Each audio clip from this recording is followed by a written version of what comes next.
Hi everyone, Robert here. Welcome to the review of TNA Impact Wrestling from January 12th, 2017. This show is the second show under the leadership and ownership of Atom Sports and Entertainment. First thing we saw during the broadcast, EC3, he went to the ring, he cut a promo saying, "Hey, last week I got screwed by Davey Edwards messing up in my business during the TNA one night only pay-per-view. I also got screwed." That is another review that I did. The card should be up there, so what you want to see after this review, that's near there.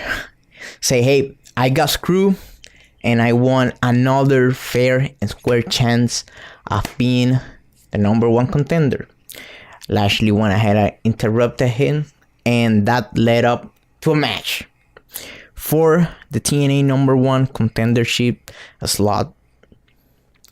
A last man standing match. Bobby Lashley versus Ethan Carter III. At the end of the match, we saw a huge spot which both of the men fell through the table. I think it was a 1%, and Lashley beat up the count, the last man standing count, but EC3 did not. Therefore, Bobby Lashley is your new number one contender.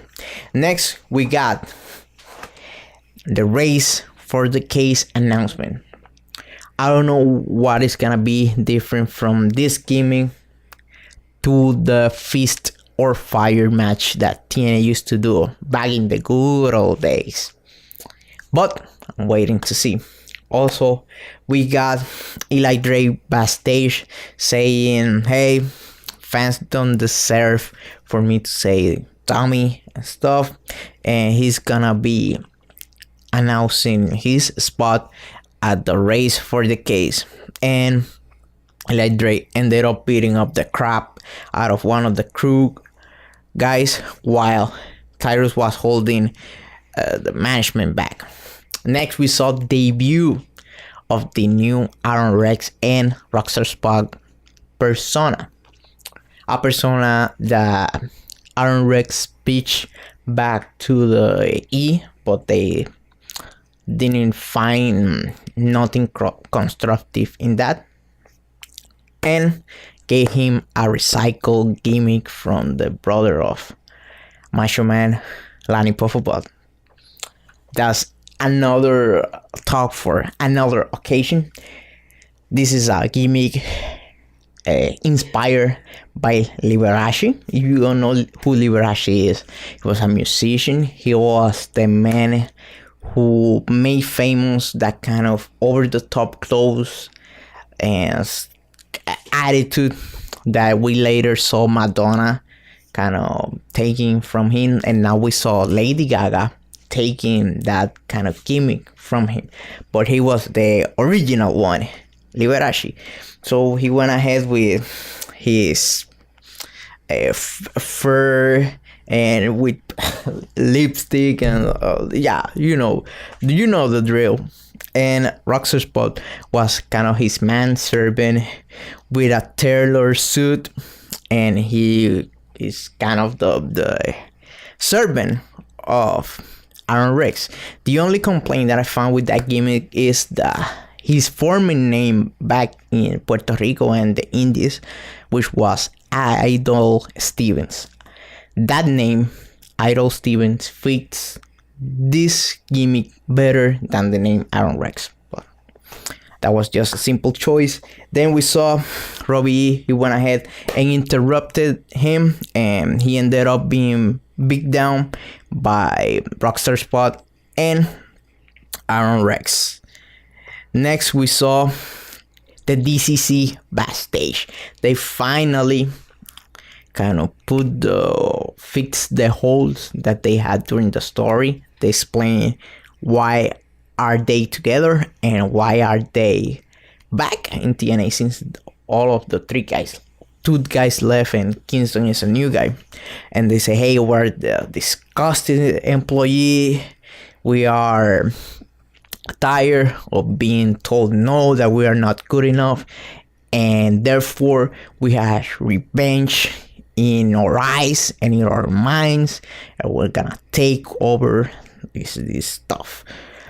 And they are the Death Crew Council. I like the promo. I think my only that would have made the promo a lot better if they would have shoot the promo with 2 cameras, with them not having kind of like the mask and stuff, and having another camera on top of it, then with the mask and the black and white effect. So you're watching the promo and you kind of see the interlacing between the 2 things. But that's just a little detail that I think would be perfect for the gimmick. But that's it. We saw Maria and Aline backstage. Maria treating her bad, and she also went ahead and throw like animal fear to Aline, and Aline got triggered because she's a vegan, and you know the gimmick of the vegans is to tell everyone that they are vegans. So she got triggered. Next, we saw DDK versus the DCC. It was just a tease match. They ended up brawling to the back, and the match was ruled out, no context. Next, we saw the return of the 3-time knockout champion Brooke. That's market. So she got a little promise, say, hey, I am back and I want to take what's rightfully mine. Next, we saw Mike Bennett versus Braxton Stutter. The end of the match, we saw Aline coming down ringside to strike Maria, and Braxton Stutter was able to get a jackknife roll up for the win. So this is the biggest win on Braxton Stutter's career. They are pushing him towards the mid card. That's good news for him. And Mike Bennett is good enough that he could take a lot of pins, and 2-3 matches later he's gonna be still over. So don't worry about that. Next, we saw Rosemary. He came to the ring.